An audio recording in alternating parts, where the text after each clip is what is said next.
Olá, graça e paz a todos. Sejam bem-vindos a mais um estudo profundo da Palavra de Deus.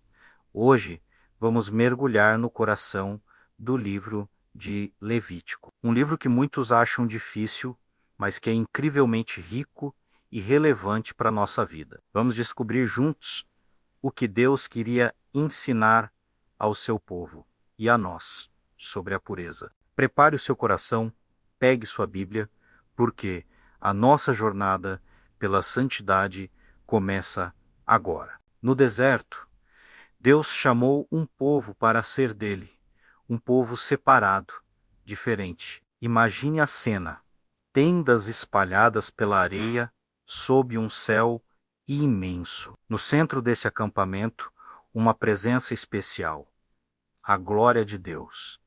Para viver perto desse Deus Santo, o povo precisava entender um princípio fundamental. A pureza. Levítico não é apenas um livro de regras antigas, é um convite divino para nos aproximarmos dele. E o primeiro passo é entender que a santidade de Deus exige uma resposta de nós, uma vida pura, dedicada a Ele. No capítulo 11 de Levítico, Deus começa a ensinar de uma forma muito prática, usando algo do dia a dia.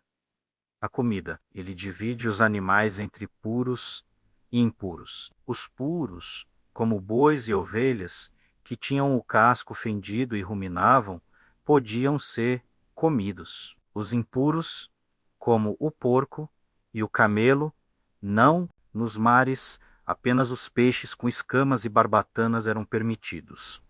Por que essas regras? Não era só sobre saúde, era uma lição diária, a cada refeição, para que o povo se lembrasse: somos diferentes. Deus estava ensinando o seu povo a fazer escolhas, a discernir entre o santo e o profano em todas as áreas da vida.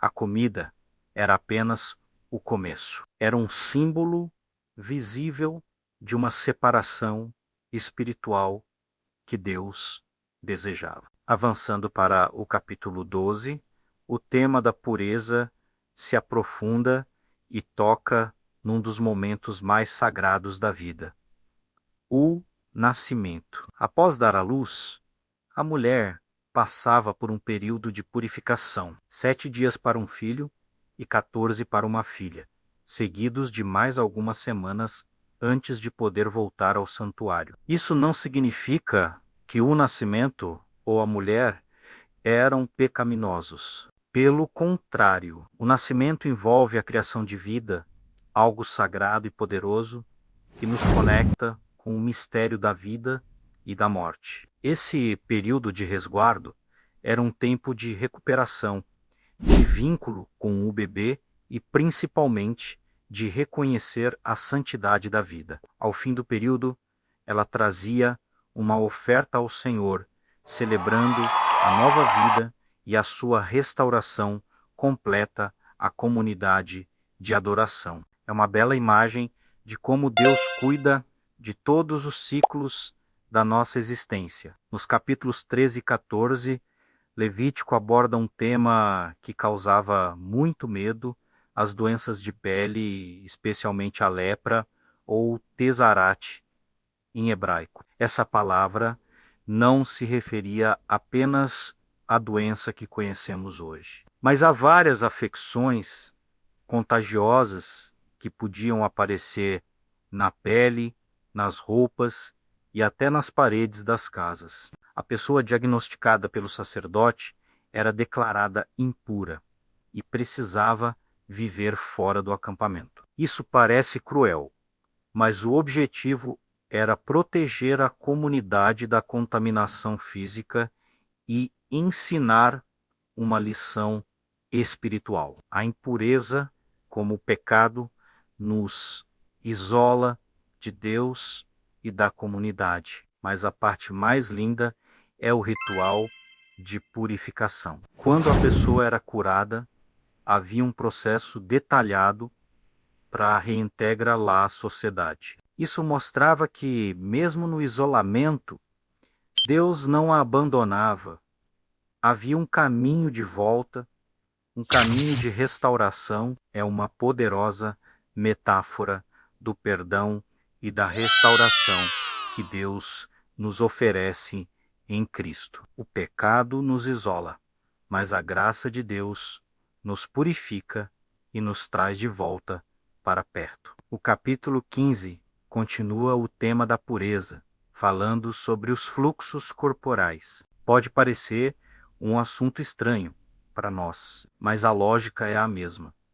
Qualquer coisa que representasse uma perda de força vital ou que pudesse transmitir contaminação, tornava a pessoa temporariamente impura. Isso incluía fluxos naturais do corpo, tanto masculinos quanto femininos. Novamente, a impureza aqui não é pecado, é um estado ritual. A pessoa impura não podia tocar em objetos sagrados ou entrar no santuário. A solução era simples: esperar até o fim do dia e se lavar com água.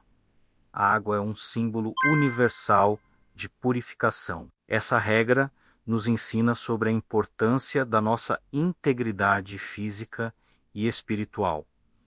Deus se importa com cada detalhe do nosso ser e nos mostra, mais uma vez, que a impureza é uma condição temporária e que a purificação está sempre ao nosso alcance. Basta nos voltarmos para a fonte de água viva, que é o próprio Deus. Então, o que fazemos com tudo isso hoje? Estamos debaixo da nova aliança em Cristo. Não precisamos mais seguir essas regras rituais sobre comida, doenças ou fluxos. Jesus declarou todos os alimentos puros. Ele tocou os leprosos e os curou, em vez de se contaminar. Mas o princípio por trás de Levítico continua mais vivo do que nunca. A pureza que Deus busca de nós hoje não é exterior, mas interior. Jesus disse: o que contamina o homem não é o que entra pela boca, mas o que sai do coração.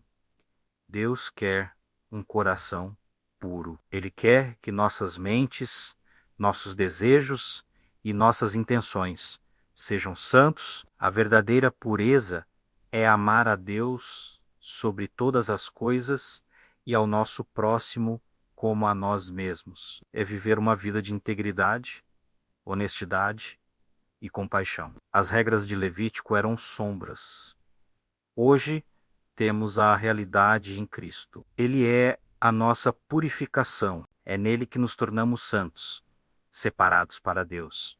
O chamado de Levítico ecoa até hoje: sede santos, porque eu, o Senhor, vosso Deus, sou santo. Esse convite não é um peso, mas um privilégio. Viver em santidade é refletir o caráter do nosso Criador. É andar em pureza de coração, permitindo que a luz de Deus brilhe através de nós. Que possamos buscar essa santidade interior todos os dias, não por meio de rituais, mas através de um relacionamento vivo com Jesus Cristo, que nos purifica de todo pecado e nos capacita a viver uma vida que agrada ao Pai.